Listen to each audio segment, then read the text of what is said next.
Autres sciences qui sont des sciences particulières, donc c'est ce que nous appelons donc les sciences coloniales.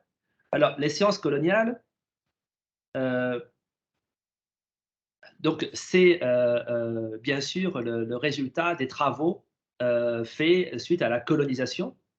Et cette colonisation-là a permis donc, comme je disais tout à l'heure, à la France de découvrir, bon, des territoires, des êtres vivants, des plantes, des animaux, plein, plein, plein de choses qui nous étaient, inconnues en Europe.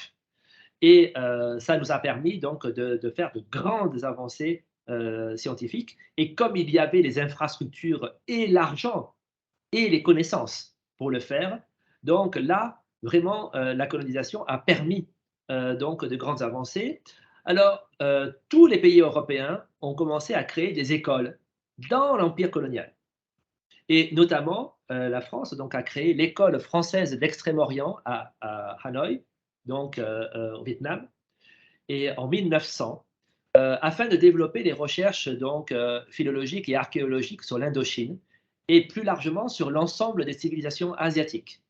Et donc là, cette école française d'Extrême-Orient, créée au Vietnam en 1900, à ce moment-là, donc le Vietnam était une colonie, hein, donc on dirait plutôt un protectorat, mais pour simplifier, on va dire une colonie. Donc là, la France a créé une école et dans cette école, il y avait des scientifiques qui pouvaient étudier tout ce qui se passait donc en Asie. Et là aussi, donc c'est quelque chose qui a été très très très utile pour les sciences nationales françaises. D'ailleurs, aujourd'hui, qu'est-ce que nous constatons? Nous constatons que les grands pays donc, occidentaux sont en train de créer des formations dans les pays mêmes. Par exemple, il y a des formations américaines ou françaises en Chine, dans les universités chinoises. Donc, il y a des formations étrangères. Et je ne crois pas qu'il y ait ça à Taïwan, même pas dans les sciences. Mais en tout cas, donc, il y a ça, notamment en Chine.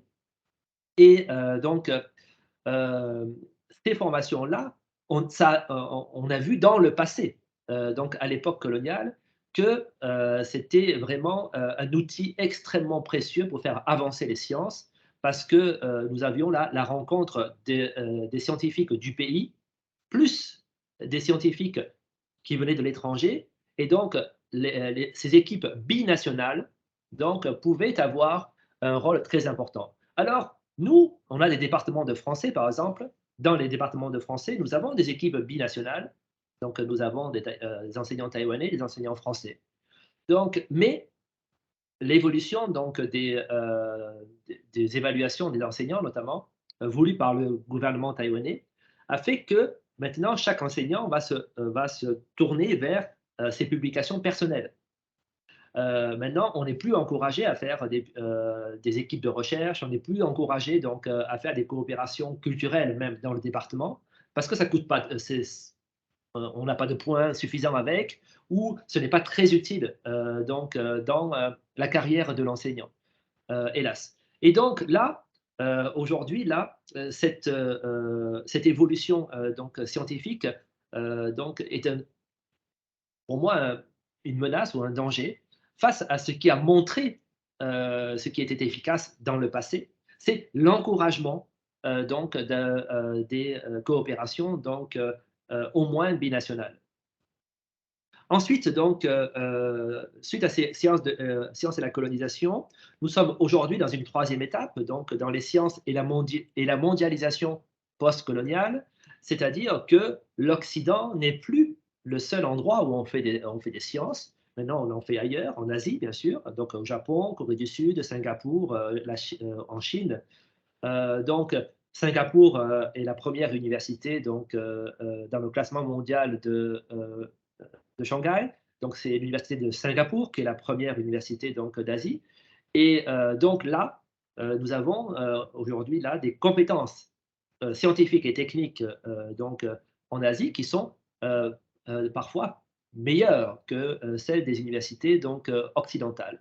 Nous sommes aujourd'hui dans un monde multipolaire dans lequel il va y avoir donc un renouvellement de la réflexion des sciences C'est pour ça que, même si tout à l'heure je disais que, il y avait un appauvrissement des sciences, du fait qu'on n'utilise qu'une seule langue, heu, tout cela va évoluer. Parce que comme nous sommes dans un monde multipolaire, dans ce monde multipolaire, il va y avoir plusieurs langues.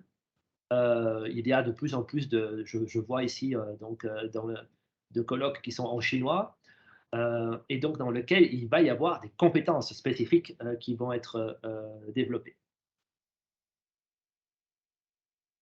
Ensuite, page suivante.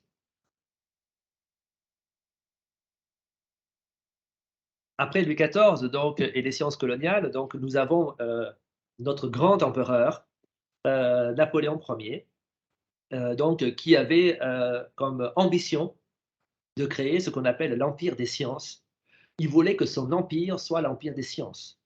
Il avait compris quelque chose, c'est que, la France n'est pas le plus grand pays du monde par sa population, que dans le futur, ça ne serait il y a des pays qui auraient une population beaucoup plus grande et donc la démographie, ferait que ces pays seraient puissants et la seule façon, de pouvoir, équilibrer cette puissance démographique, ce serait d'avoir une puissance scientifique. C'est-à-dire que si la Chine fait 1 milliard d'habitants, plus d'1 milliard d'habitants, si l'Inde fait plus d'1 milliard d'habitants, donc comment la France qui fait, 60 millions d'habitants, pourrait être une puissance comparable à la Chine et à l'Inde? Heu, c'est pas possible. La seule façon d'être comparable, c'est d'avoir une compétence, scientifique que les autres n'ont pas, ou être en avance dans certains domaines scientifiques. D'ailleurs, on le sait ici à Taïwan, on sait très bien que, le développement, de l'industrie des, ordinateurs, des micropuces, c'est un enjeu diplomatique extrêmement important et s'il y a, un gouvernement qui a très bien compris le rôle de la diplomatie scientifique, c'est bien le gouvernement, taïwanais et là, à cette époque, à l'époque de Napoléon Ier, il comprend très bien que, si la France ne veut pas décrocher, ne veut pas devenir de moins en moins puissante face à l'émergence d'autres pays, il va falloir être un pays de science et il va lui-même, ça aussi c'est quelque chose qu'on ne sait pas forcément, il va beaucoup, beaucoup lire, de livres scientifiques et d'ailleurs, il voulait à chaque fois que les grands scientifiques de son époque lui expliquent les travaux qu'ils étaient en train de faire. C'est-à-dire que Napoléon prenait beaucoup de temps à écouter les scientifiques, il voulait comprendre et il voulait pouvoir, profiter personnellement, de cela pour aussi, quand il prend des décisions politiques, avoir aussi les connaissances scientifiques qui rendent,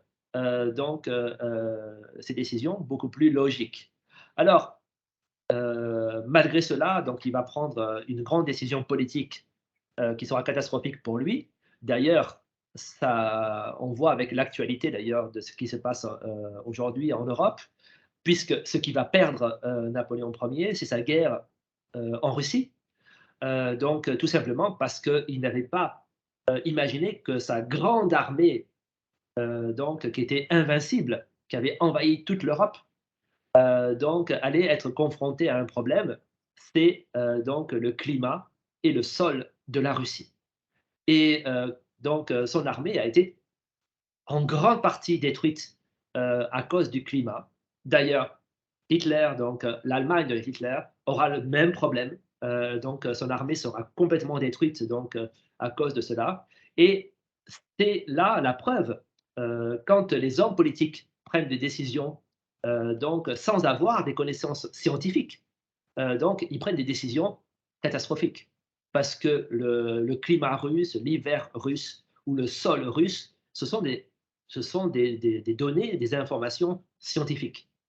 Et là, actuellement, on peut d'ailleurs s'étonner de la guerre entre la Russie et l'Ukraine, parce que la Russie qui donc elle-même a profité de cette absence de connaissances scientifiques, donc a commis la même erreur en Ukraine, parce que là encore, ils ont fait des erreurs stratégiques sur le sol ukrainien, et la Grande Russie a des problèmes militaires, tout comme Napoléon et Hitler en avaient eu aussi. Donc là, toute l'histoire nous montre de la nécessité d'associer les politiques aux sciences. Et le grand scientifique de cette époque s'appelle Lavoisier. Lavoisier, c'est un chimiste. Et à partir de Lavoisier, la France va devenir un grand pays de chimie. Tout à l'heure, je vous parlais de pharmacie, de médecine aussi. Et il va lancer la chimie industrielle. Et pendant très longtemps, jusque après la Deuxième Guerre mondiale, la France va devenir un grand pays de chimie. Et d'ailleurs, il va y avoir des prix Nobel de chimie qui seront des Français connus et enseignés aujourd'hui dans les départements de chimie dans le monde entier. Page suivante. Alors, cette république-là, donc après Napoléon Ier, il va y avoir l'installation, donc il va y avoir des successions, mais à la fin du 19e siècle, après Napoléon III cette fois-ci, donc Napoléon III est battu, il va y avoir l'installation de la République, et avec l'installation de la République, donc la France va se poser une question simple. La monarchie, donc les rois français, pouvaient s'appuyer sur la culture et sur les sciences pour pouvoir avoir un rayonnement international. Que va faire la République? Eh bien, la République va accentuer cette relation aux sciences. Et en France, les sciences vont être une affaire encore plus politique que dans les autres pays. Et il va y avoir notamment la création d'une association, c'est l'Association française pour l'avancement des sciences, c'est-à-dire que c'est un peu comme une académie des sciences. L'État français, la République, la nouvelle République française va financer pour que des scientifiques viennent donc à Paris pour pouvoir partager leurs connaissances, pour pouvoir développer des programmes et surtout, faire des colloques. Et ces colloques sont tous obligatoirement en français. Alors, pourquoi en français? Tout simplement parce qu'à l'époque, l'ennemi, ce n'est plus l'Angleterre, c'est l'Allemagne. Et l'Allemagne a le même profil que la France. L'Allemagne a de grands philosophes comme la France. L'Allemagne a de grands scientifiques comme la France aussi. Et donc, il va y avoir une production nationale allemande. Donc, il va y avoir de grands scientifiques qui vont écrire en allemand. Et en face, ça n'aurait aucun sens que la France réponde en anglais. Donc, la France va bien sûr répondre que en français. Et c'est vraiment une langue nationale politique. La France et l'Allemagne, jusqu'après la Deuxième Guerre mondiale,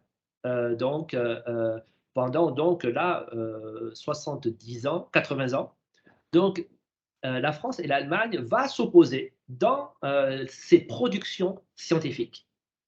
Et cette association française-là, elle a pour objectif de chercher, de repérer qui sont les plus grands scientifiques dans chaque domaine, dans le but de les faire venir à Paris et de les faire travailler pour qu'ils puissent donner une image de la France la plus moderne possible et la plus scientifique possible. Alors, on va rajouter aux sciences quelque chose qui aujourd'hui nous manque. C'est-à-dire qu'on va l'ouvrir à des non-scientifiques. On va faire venir des artistes, on va faire venir des écrivains, on va faire venir des industriels, on va faire venir des banquiers, ou même des passionnés. Tout ça était possible parce que c'était en langue française.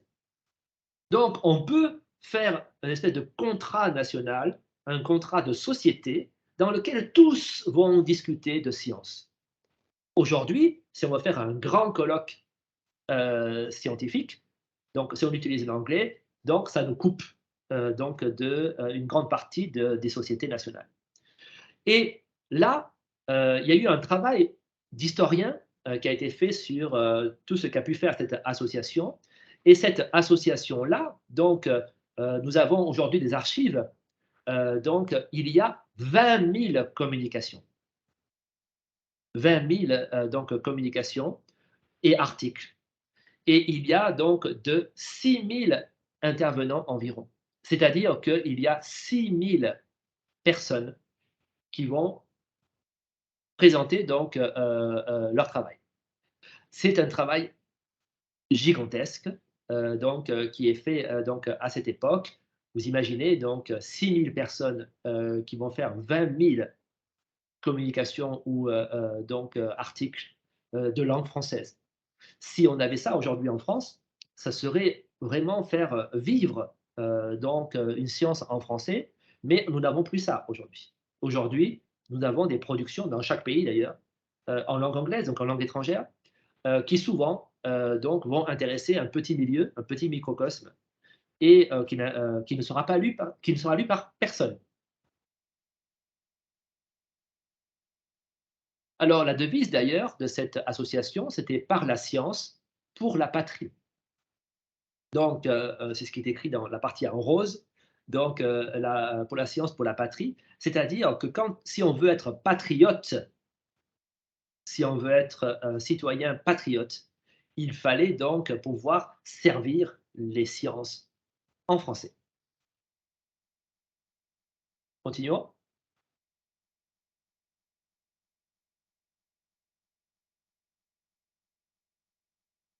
Alors, si on devait avoir un scientifique, celui qui est le plus important, parmi les plus importants et les plus connus dans le monde entier, c'est Louis Pasteur. Alors, c'est le plus enseigné dans le monde, le plus important, parce que c'est lui qui va inventer donc le principe même des vaccins. Et d'ailleurs, on dira que la France, c'est le pays de Pasteur. Et quand on dit la France, si vous trouvez dans la presse la France, pays de Pasteur, ça veut dire la France, donc pays des vaccins. Alors, ça revient à ce que je disais tout à l'heure. Donc, on a dit, ah, mais donc, la France n'a pas découvert de vaccin contre le Covid. Et donc, donc, il n'y a pas de crédibilité. Mais on oublie quelque chose, encore une fois, sur le fonctionnement des sciences aujourd'hui. C'est que BNT, donc, c'est le savoir scientifique allemand. Tandis que Moderna, c'est le savoir scientifique français. Et comme toujours, ça a été racheté par la puissance financière américaine. Et donc, aujourd'hui, ces savoir-faire européens donc, sont aujourd'hui considérés comme des avancées américaines, mais le président de Moderna, aujourd'hui encore, c'est un Français. Et donc, il ne faut pas oublier que donc, si officiellement donc, la France n'a pas inventé donc, le vaccin contre le Covid, mais en fait, c'est faux, parce que la technologie de Moderna est une technologie française. Continuons. Alors tout à l'heure, je vous ai parlé d'un homme, il fallait que je parle d'une femme, bien sûr. Donc la femme donc, la plus célèbre dans les sciences, c'est Marie Curie. Donc Marie Curie est quelqu'un qui a une histoire très romanesque, donc on en a fait des livres, on en a fait des films aussi, parce que Marie Curie, c'est une Polonaise qui va fuir donc, la Pologne, qui va venir étudier en France. Donc c'est une femme donc, qui vient étudier les sciences en France, à la Sorbonne. Et donc, elle va donc se marier avec, donc avec un physicien donc, français. Et donc, ils vont travailler ensemble. Et son mari donc, va obtenir donc, le prix Nobel de physique. Et donc, l'Académie des prix Nobel donc, va dire voilà, donc, que son mari a le prix Nobel. Et lui va dire donc, moi, je n'accepte le Nobel uniquement si le nom de ma femme est inscrit sur le prix Nobel, parce que c'est un travail commun. Donc, Donc c'est quelque chose là de très honorable, donc de sa part. Donc son mari va mourir très jeune et finalement, il va y avoir un problème, dans l'histoire, c'est que, Marie Curie, ne peut pas enseigner, tout simplement parce que les universités françaises ne donnent pas de poste de scientifique, titulaire à des femmes. C'est absolument incroyable, mais Marie Curie, prix Nobel de physique, ne peut pas enseigner, la physique, à la Sorbonne, tout simplement parce que les universités françaises ne donnent pas de poste de titulaire à des scientifiques femmes. Finalement, il faudra, ça provoquera bien sûr un énorme scandale et il faudra jusqu'à l'intervention d'Albert Einstein, lui-même, qui va soutenir, Marie Curie et finalement, on va accorder, le droit à Marie Curie d'enseigner à la fin de sa vie, à la Sorbonne et elle sera la première femme, professeure titulaire, de sciences, en France. Page suivante.